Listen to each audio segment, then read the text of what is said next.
दोस्तों नमस्कार, मैं हूं डॉक्टर प्रदीप प्रसन्न। आप भी प्रसन्न होंगे ऐसी आशा ही नहीं, पूर्ण विश्वास है। आप सबका स्वागत है मेरे चैनल हिंदी की बिंदी पर। तो आइए आज कुछ नया सीखते हैं नए टॉपिक के साथ।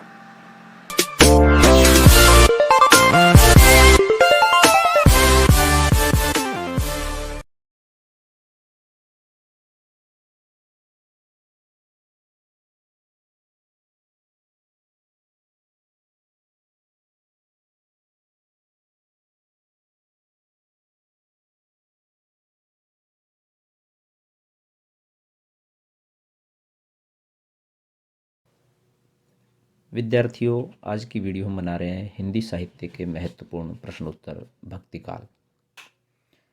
भक्तिकाल के प्रश्नोत्तर हम पूर्व में बना चुके हैं, लेकिन ये वीडियो कुछ और महत्वपूर्ण प्रश्नोत्तरों को कवर करेगी।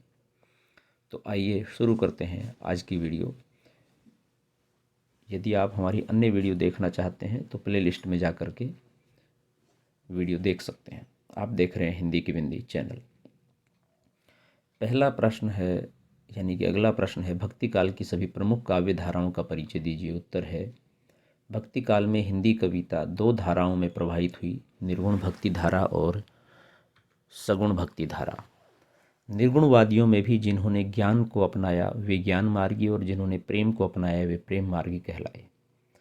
सगुणवादी जिन कवियों ने भगवान के दुष्ट दलनकारी लोक रक्षक रूप को सामने रखा वे राम भक्ति शाखा से संबद्ध माने गए, और जिन्होंने भगवान के लोक रंजक रूप को सामने रखा वे कृष्ण भक्ति शाखा के कवि कहलाए।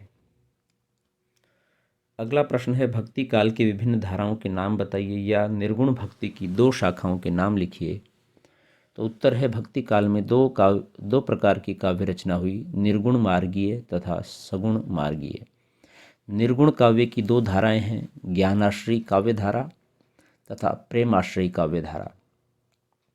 सगुण काव्य की भी दो धाराएं हैं, कृष्ण भक्ति काव्य धारा और राम भक्ति काव्य धारा। अगला प्रश्न है, संत काव्य का अर्थ स्पष्ट कीजिए, इस धारा के प्रमुख कवि का नाम भी लिखिए।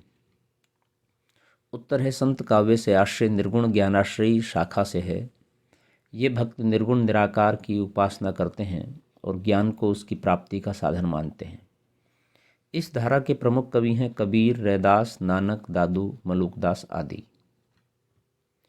अगला प्रश्न है, भक्ति काल की निर्गुण तथा सगुण भक्ति धारा का परिचय दीजिए या भक्ति काल की एक प्रमुख काव्य धारा का परिचय लिखिए। उत्तर है, जिस धारा में भगवान के निर्गुण निराकार रूप की आराधना पर बल दिया गया वह निर्गुण धारा कहलाई, और जिसमें सगुण साकार रूप की आराधना पर बल दिया गया वह सगुण धारा कहलाई। निर्गुणवादियों में जिन्होंने भगवत प्राप्ति के साधन रूप में ज्ञान को अपनाया वे ज्ञान मार्गी, और जिन्होंने प्रेम को अपनाया वे प्रेम मार्गी कहलाए। ज्ञान मार्गी शाखा के सबसे प्रमुख कवि कबीर और प्रेम मार्गी सूफी शाखा के प्रमुख कवि मलिक मोहम्मद जायसी हुए। प्रश्न नंबर 34 है, भक्ति काल की प्रमुख विशेषताओं प्रवृत्तियों का उल्लेख कीजिए या ज्ञान आश्रयी भक्ति शाखा की प्रमुख विशेषताएं लिखिए या भक्ति काल की किन्हीं दो प्रमुख विशेषताओं के नाम लिखिए। उत्तर है, सद्गुरु का महत्व सर्वाधिक, सत्संग पर भी बल, निर्गुण की उपासना एवं अवतारवाद का खंडन, भगवान के नाम स्मरण तथा भजन पर बल, धर्म के क्षेत्र में रूढ़िवाद, बाह्याचार एवं आडंबर का विरोध तथा सामाजिक क्षेत्र में विषमता, ऊंच नीच एवं छुआछूत का खंडन। आंतरिक शुद्धि एवं प्रेम साधना पर बल, ईश्वर की एकता पर बल अर्थात राम रहीम अभिन्न है। प्रश्न नंबर 35 है, ज्ञानाश्रयी शाखा के किसी एक कवि द्वारा रचित दो ग्रंथों के नाम लिखिए। तो उत्तर है, कबीर रचित ग्रंथ बीजक और साखी। प्रश्न नंबर 36 है, प्रेमाश्रयी भक्ति शाखा की प्रमुख प्रवृत्तियां विशेषताएं लिखिए या निर्गुण पंथ की प्रेमाश्रयी शाखा की प्रमुख विशेषताएं लिखिए या निर्गुण भक्ति की प्रेमाश्रयी शाखा का संक्षिप्त में परिचय दीजिए। उत्तर है, मुसलमान होकर भी हिंदू प्रेम गाथाओं का वर्णन जिनमें हिंदू संस्कृति का चित्रण मिलता है, सूफी सिद्धांतों का निरूपण, रहस्यवाद की चरम अभिव्यक्ति, लौकिक वर्णनों के माध्यम से अलौकिकता की व्यंजना, मसनवी शैली का प्रयोग, पूर्वी अवधि भाषा था दोहा चौपाई छंदों का प्रयोग।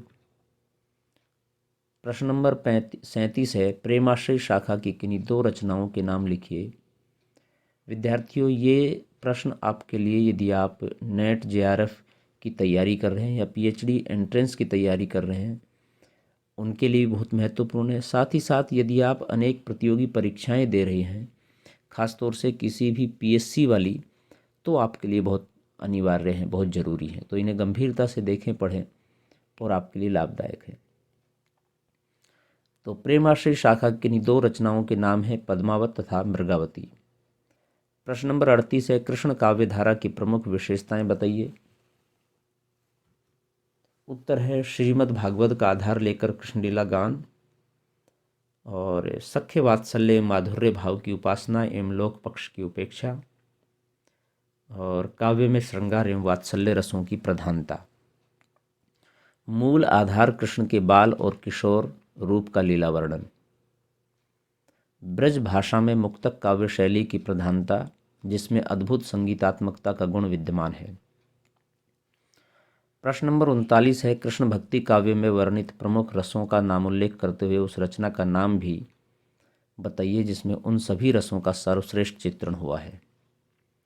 उत्तर है कृष्ण भक्ति काव्य में श्रृंगार रस का सांगोपांग एवं वात्सल्य और भक्ति रसों का प्रयोग प्रमुखता से हुआ है। सूरदास के सूर सागर में इन सभी रसों का सर्वश्रेष्ठ चित्रण है। प्रश्न नंबर 40 है, कृष्ण काव्य धारा के दो प्रमुख कवियों के नाम बताइए, या अष्टछाप के किन्हीं दो कवियों का नाम लिखिए, या वल्लभाचार्य के किन्हीं दो शिष्यों के नाम लिखिए। उत्तर है अष्टछाप के कवि ही कृष्ण काव्य धारा के प्रमुख कवि रहे हैं। महाप्रभु वल्लभाचार्य जी के 4 शिष्य एवं अपने 4 शिष्यों को मिलाकर महाप्रभु के सुपुत्र गोसाई विट्ठलनाथ जी ने अष्टछाप की स्थापना की, जिसके 8 कवि थे, सूरदास, कुंभनदास, परमानंदास, कृष्णदास, छीत स्वामी, गोविंददास, चतुर्भुजदास, नंददास। इनके अतिरिक्त अन्य प्रमुख कवि हैं मीरा, रसखान, हित, हरिवंश और नरोत्तम दास। प्रश्न नंबर 41 है, राम काव्य धारा की प्रमुख विशेषताएं बताइए। उत्तर है लोक संग्रह यानी कि लोकहित की भावना के कारण मर्यादा की प्रबल भावना, राम का परब्रह्मत्व, दास्य भाव की उपासना, समन्वय की विराट चेष्टा, स्वांतः सुखाय काव्य रचना, अवधि और ब्रज दोनों भाषाओं, प्रबंध और मुक्तक दोनों काव्य शैलियों एवं विविध छंदों का प्रयोग। रामाश्रय शाखा के दो प्रमुख कवियों का नाम दीजिए, या राम को नायक मानकर रचना करने वाले दो कवियों के नाम लिखिए। तो उत्तर है गोस्वामी तुलसीदास और आचार्य केशवदास रामाश्रय शाखा के प्रमुख कवि हैं। इन दोनों ने राम को नायक मानकर अपने काव्यों की रचना की है। प्रश्न नंबर 43 है, भक्तिकालीन काव्य को किन्हीं हिंदी कविता का स्वर्ण युग क्यों कहा जाता है, स्पष्ट कीजिए।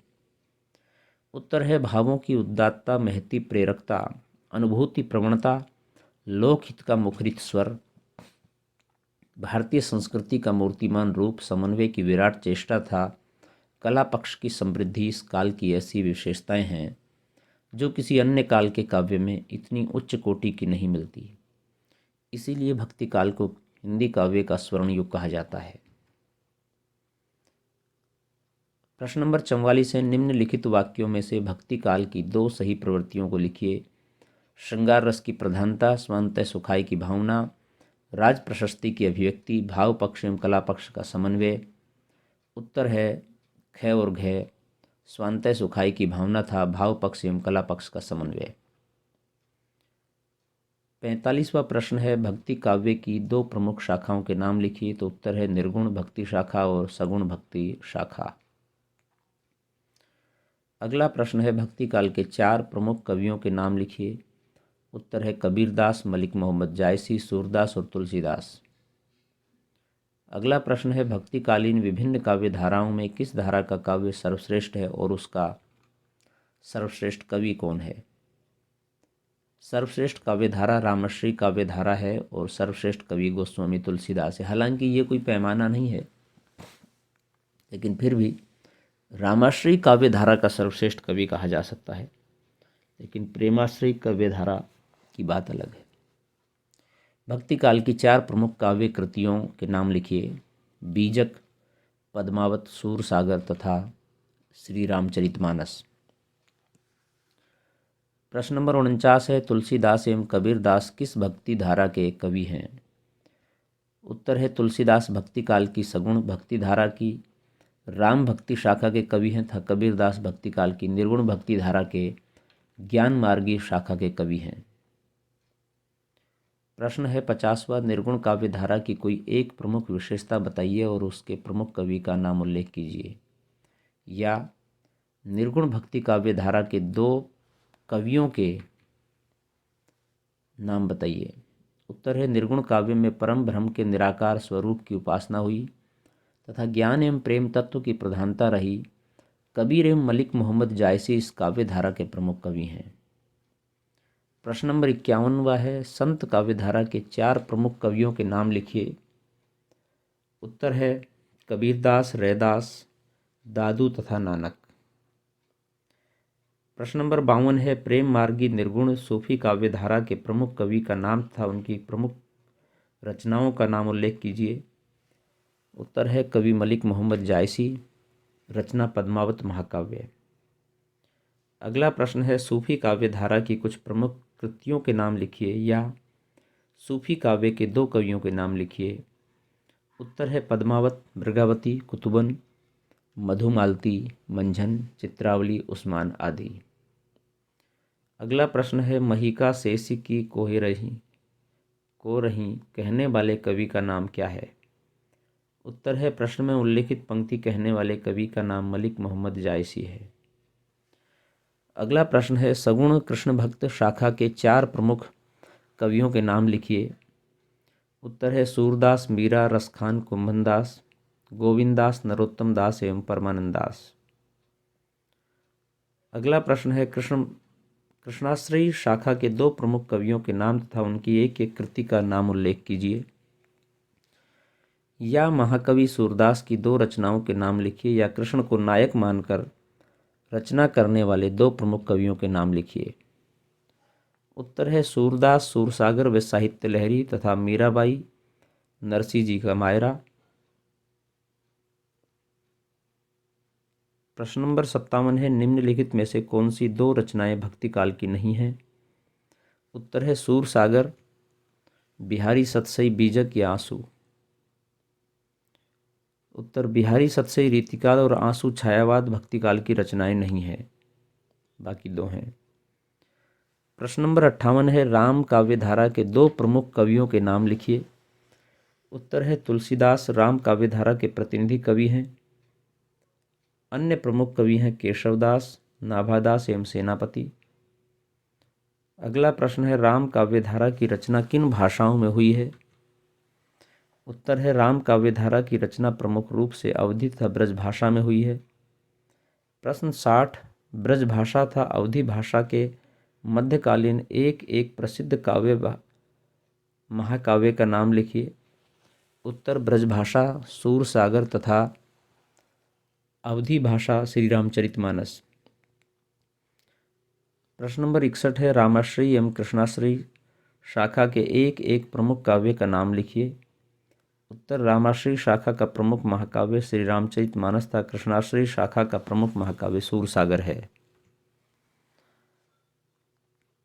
अगला प्रश्न है, सगुण भक्ति काव्य धारा के 2 प्रमुख कवियों के नाम लिखिए। उत्तर है सगुण भक्ति काव्य धारा के 2 प्रमुख कवियों के नाम हैं सूरदास कृष्णाश्रयी काव्य धारा तथा गोस्वामी तुलसीदास रामाश्रयी काव्य धारा।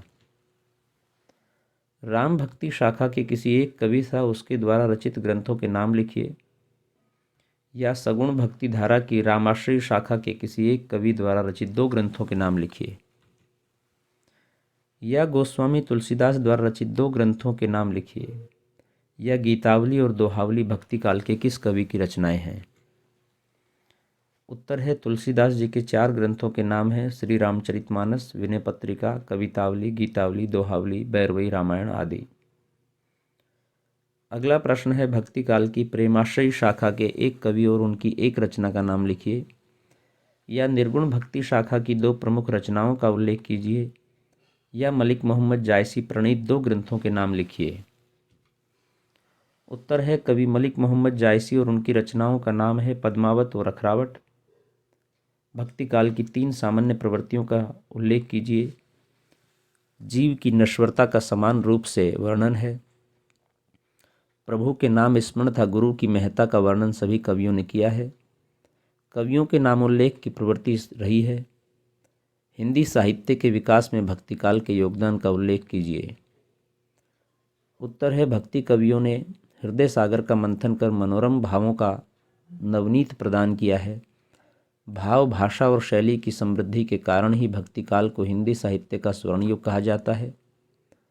अगला प्रश्न है तुलसीदास के रचना काल का युग बताते हुए उनके द्वारा विरचित 2 प्रसिद्ध काव्य कृतियों के नाम लिखिए, जिनमें एक अवधि तथा दूसरी ब्रजभाषा की हो।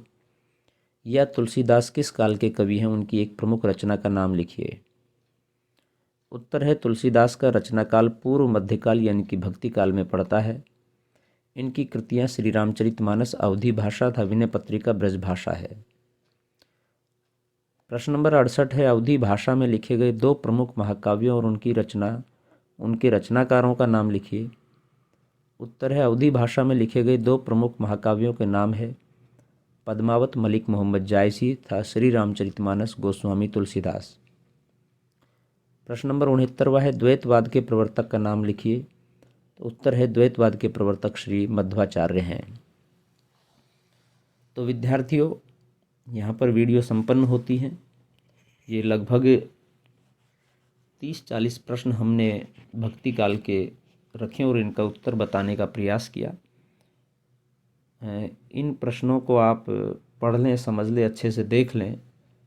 कम से कम 2 या 3 बार इस वीडियो को देखें ताकि आप बेहतर तरीके से समझ पाएँ। रटिए किसी को मत, लेकिन पढ़िएगा, समझिएगा, आप समझ जाएंगे।